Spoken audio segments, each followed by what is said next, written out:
Olá, pessoal. Hoje nós estamos aqui com o Everson Araújo Nauroski, que é um filósofo clínico, que vai falar um pouquinho para nós sobre o tema, né? Principalmente para nós podermos olhar para essa qualidade de vida ou sentido de vida, melhor dizendo, e caminhando junto com a psicanálise, né, é o encontro dessa voz do inconsciente ou aquilo que nós caminhamos em busca de uma felicidade, um propósito. Sim, acho que dá para começar por aí, Leslie. Então, obrigado pelo convite, né, para participar aqui dessa gravação com outros profissionais que vão estar aí depois conversando com vocês, né? A gente vai poder estar oferecendo, né, esses conteúdos para contribuir com a comunidade. Então, você que vai nos assistir depois, seja muito bem-vindo, bem-vinda, né? Espero que você possa aproveitar esses conteúdos e contribuir também com comentários, sugestões. Então, eu estou muito honrado com o convite, né, da Beasley, de estar aqui no Ikigai, contribuindo junto com outros profissionais que já passaram e que vão passar por aqui para falar com vocês sobre o que a filosofia clínica e a psicanálise teriam a dizer sobre isso, né, sobre propósito de vida, sentido da vida, busca de sentido, busca de felicidade. Então, a Beasley também é terapeuta, também é psicanalista, né? Ela sabe que um referencial importante para a gente é a história de vida, entende? Então, assim, é muito desaconselhado propor receitas, né?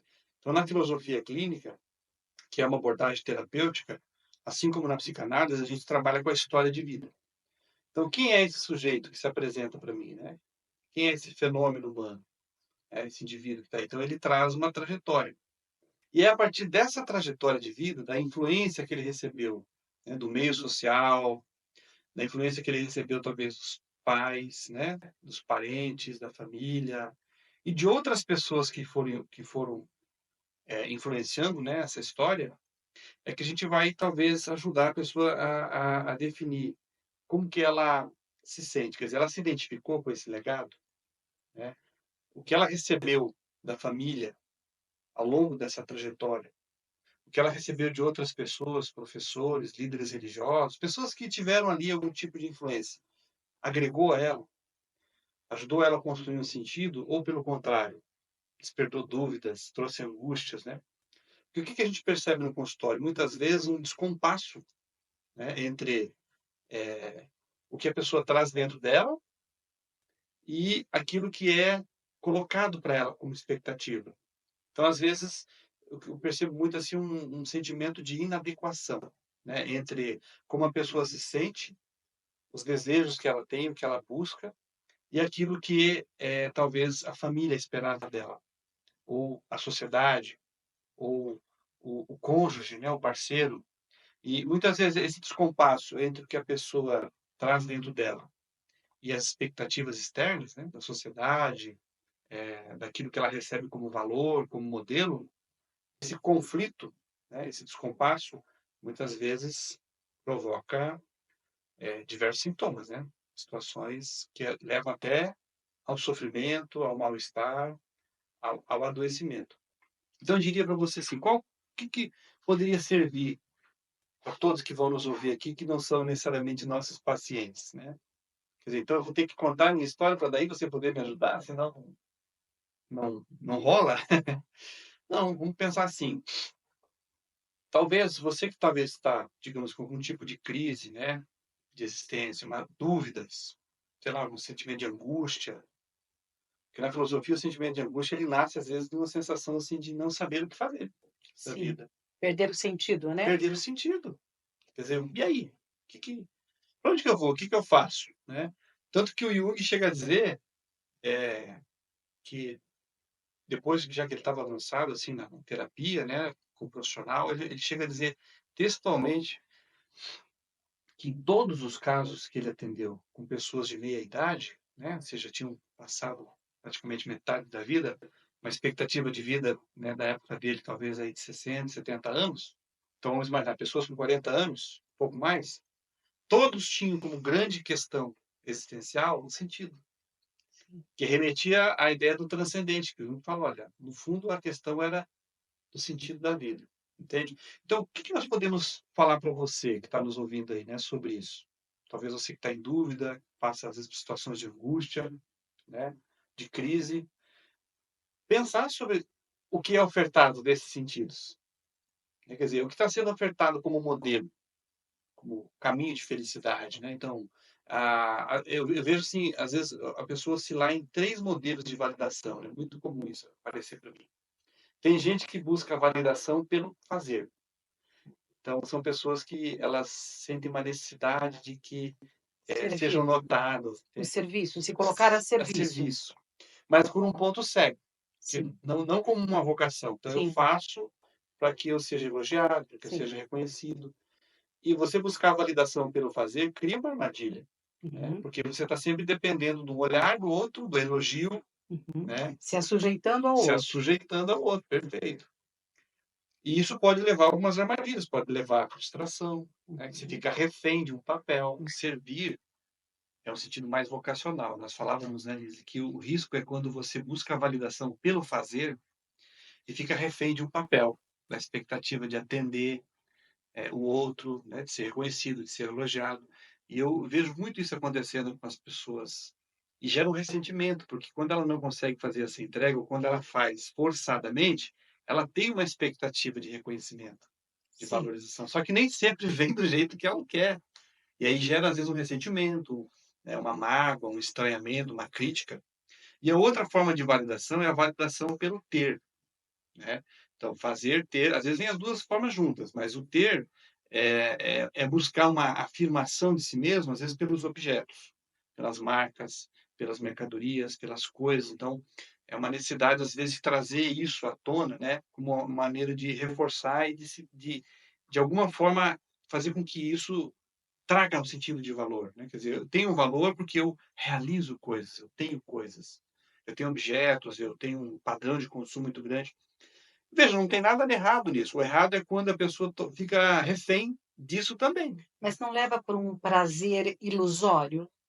Pode Porque levar. vem a uma satisfação daquilo que eu tenho, daquilo que eu obtenho, que eu mostro para o mundo que eu tenho esse objeto, seja um carro, uma moto, seja algo que, eh eh, me enalteça de alguma forma perante os olhos do outro, Uhum. né, e traz um prazer, mas um prazer ilusório. É, podemos dizer que é um prazer ilusório, porque é um prazer baseado em algo que é contingencial, né, que é você não tem uma segurança em torno daquilo. E se aquilo for tirado de você, como Uhum, acontece, né? Eu vejo muitas pessoas entrando em crise porque elas perdem o padrão de vida, perdem objetos, né, são roubadas, sofrem golpes e às vezes entram num processo de depressão fortíssimo porque levaram um golpe e perderam dinheiro. Quer dizer, então é como uhum, se fosse arrancado um pedaço dela, né, de sim. tanto que ela coloca sentido naquilo. Então, colocar muito sentido e trazer como validação o fazer ou o ter, a pessoa se coloca numa armadilha muito grande. Porque se isso não atender a essa dinâmica, a sensação pode ser de vazio. E ele foge da essência, Foge da essência, certamente que foge. O que que que é seria a essência? Aí seria a validação pelo ser. O que que é a validação pelo ser? Vem de uma noção muito profunda, assim, de compreensão de si mesmo, né. sim, aí nós chegamos no nosso ponto, Aí nós chegamos no nosso ponto. né, porque começa por Sócrates, né, Sim, conhece-te a ti conhece a ti mesmo. mesmo. Esse é o caminho do sentido, né, de vida. Você conhecer não só, você como persona, mas também teus sentimentos, né, aquilo que te move para a vida. Sim, estar em paz com isso, né, acolher a si mesmo. Então, quer dizer, o que que é a validação pelo ser? Quer dizer, é você tem um filósofo, um sociólogo e filósofo que eu gosto muito, que é o Theodor Adorno, né, ele escreve que o processo de tornar-se indivíduo, que também é falado pelo Jung, né, é você aprender a fazer substância de si mesmo. Olha que profundo isso. Dá para repetir, por favor? Muito Então, tornar-se indivíduo ou individuar-se é você aprender a fazer substância de si mesmo. olha que profundo, isso é muito Profundo. profundo. Profundo.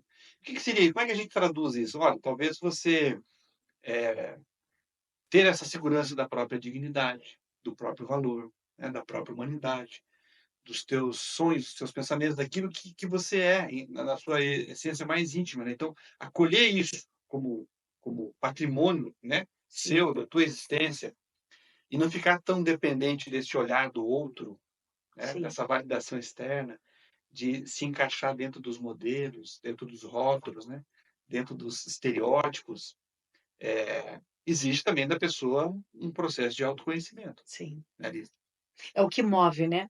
É a força que te move, que vem de dentro e não de fora, Exatamente. né, porque nós buscamos, fora, e aí é onde nós nos perdemos e perdemos o sentido também, porque chega um ponto que você não sabe o que é seu e o que é do outro.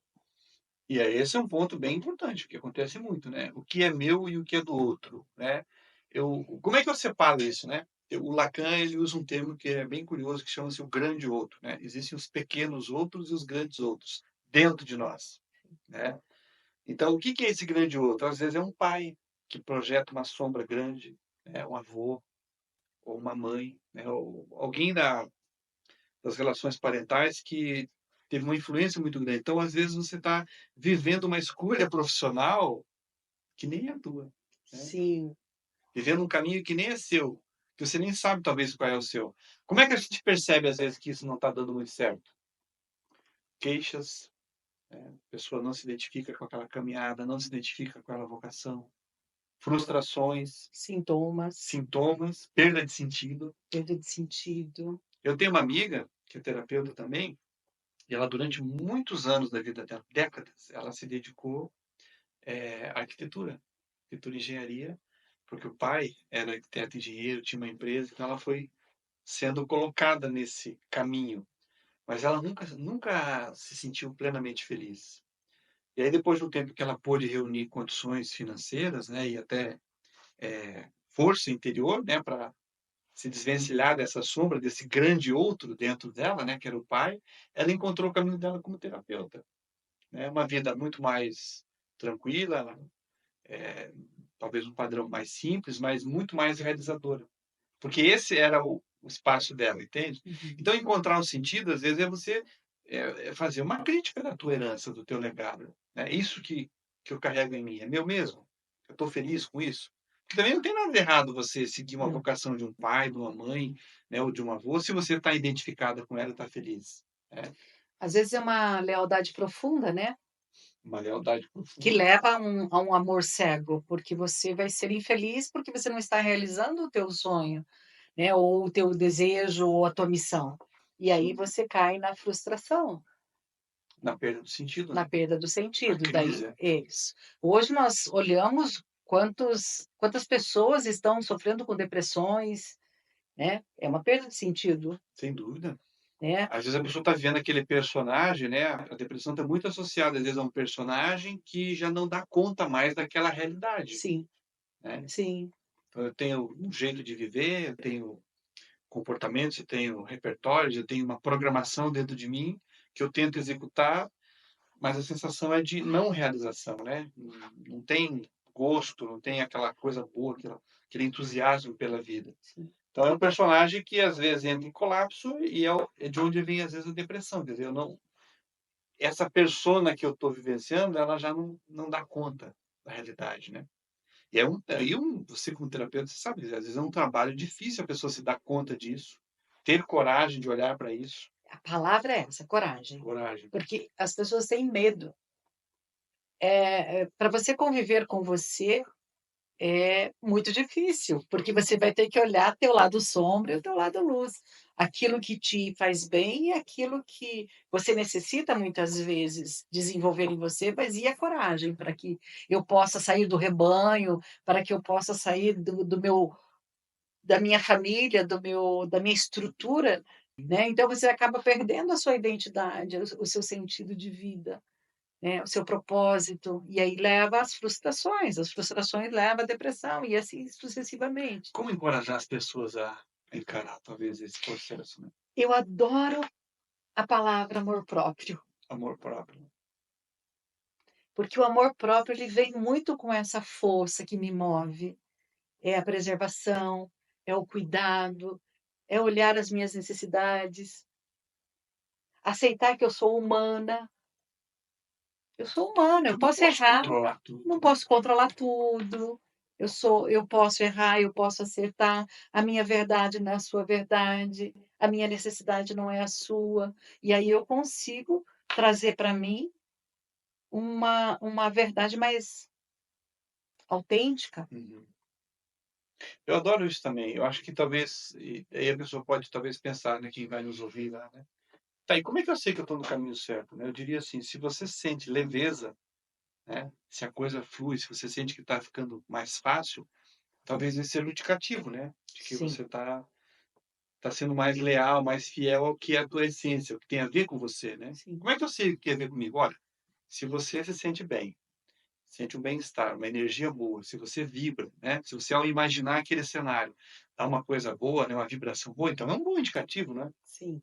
Agora Isso, se você sente peso, né, tristeza, né, uma coisa, uma angústia, angústia. né, uma coisa que vai ali, né, uma densidade interna, então se a Uhum. gente talvez aprendesse a prestar atenção nos próprios sentimentos, a gente teria uma boa bússola, né, para navegar. Fantástico. E eu também utilizo o seguinte, que nós temos que usar a nossa mente para pensar, o nosso coração para Para sentir sentir. e as nossas pernas para nos mover, para a gente poder fazer a ação da vida, Boa, boa. não é? É, Então, assim, e cada movimento que você faz, você só tem 2 caminhos, o sim e o não. Se você está indo pelo sim e não deu certo, vai para o não, tenta pelo menos, né, tenta pelo tenta. menos. É.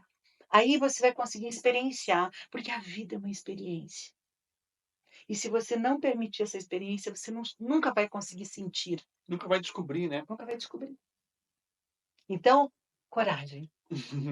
Coragem. Bom, e na filosofia clínica, né, trazendo um pouquinho, como é que a gente lida com isso, né?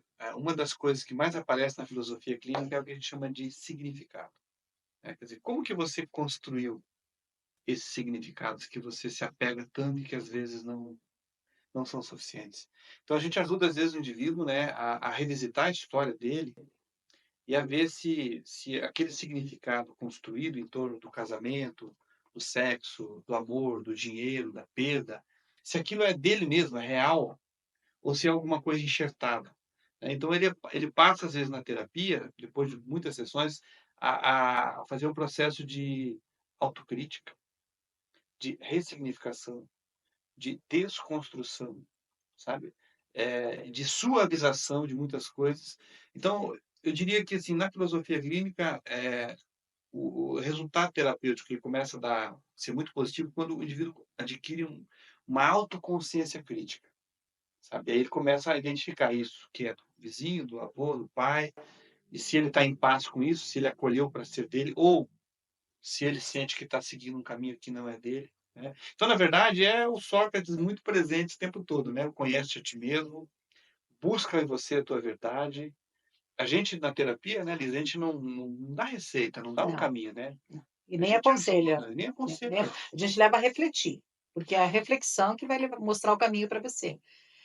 Mas é muito importante o que você estava falando, porque são os mesmos princípios da psicanálise, né? Só Você ter a consciência, você ressignificar, você dissolver isso dentro de você e entender que muitas vezes você está vivendo algo que não existe, que não é seu, né. que não é seu.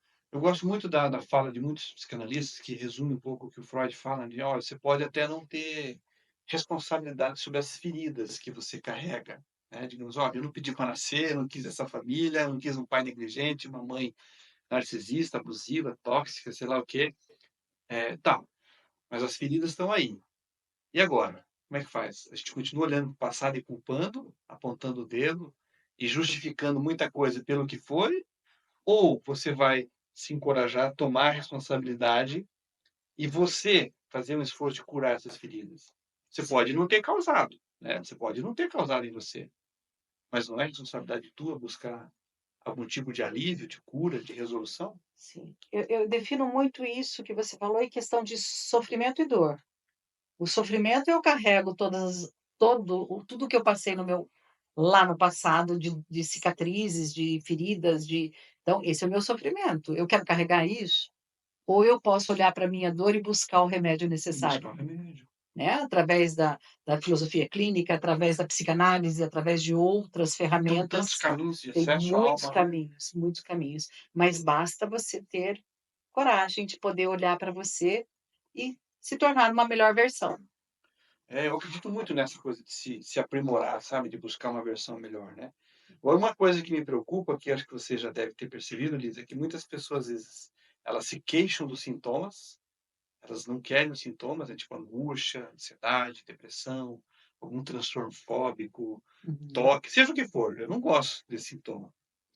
Mas você está disposto a tomar as medidas, talvez fazer alguma mudança que vai te ajudar? Às vezes eu vejo isso acontecendo, sabe, como é difícil, as pessoas elas querem melhorar, querem se livrar do sintoma, mas não querem mudar. Não é, eu vejo por uma outra forma, Hum, ele não quer ter a responsabilidade disso, daí ele joga no terapeuta. verdade. Ele joga no terapeuta, porque ele não está pronto para isso. Você já deve ter ouvido essa palavra, mas ei doutor, como que eu faço? Uhum. Né, Eu digo sempre assim: passos de formiguinha, doses homeopáticas, mas faça. É o primeiro passo. Depois vem o segundo. assumir essa responsabilidade, né, eu já É, acho que a gente não é muito acostumado a gente essa coisa do pecado, né, cultura cristã, tem um anjo maligno ali, então parece que, assim, as coisas são sempre dos outros, né, é o sim, outro que, sim. como dizia o Sartre, né, o inferno é o outro. É, e não como eu reajo, né. Então a filosofia clínica, a psicanálise é um convite, né, até aquilo que o Freud fala, que eu gosto muito, quer dizer, qual é a tua responsabilidade nesse caos que você está reclamando? Isso às vezes é meio doído, né, porque as pessoas querem elas querem um remédio, assim, mais querem a pílula dourada, né, quero faz alguma coisa aí para Magia. né, A magia. Mas essa magia está dentro de cada um de nós, quando nós olhamos para o nosso ser, né, e nós tomamos essa responsabilidade diante da vida. perfeito. Então, estamos aí para poder ajudar, né. Entre em contato com a gente, com o Ikigai, com o Everson, vamos deixar o telefone também. Sim, contem com a gente, né, aqui tem um espaço maravilhoso, gente, com muitos profissionais, né, a Leslie aqui tem, assim, uma experiência lindíssima, né, um legado lindíssimo. Eu me ofereço também para contribuir com vocês naquilo que eu puder, e ajude a divulgar esses conteúdos, ajude a divulgar o instituto, né, o Ikigai, sabe, compartilhe com pessoas que precisam. Quanta gente que você conhece que às vezes poderia estar se beneficiando de um momento como esse, né? Um parente, um familiar, um amigo, um conhecido, né? Não deixe de ofertar a sua solidariedade indicando algum conteúdo que essa pessoa possa aproveitar. Obrigado, tá, gente? Até um próximo encontro. Obrigada. Corrente do bem. Isso, legal.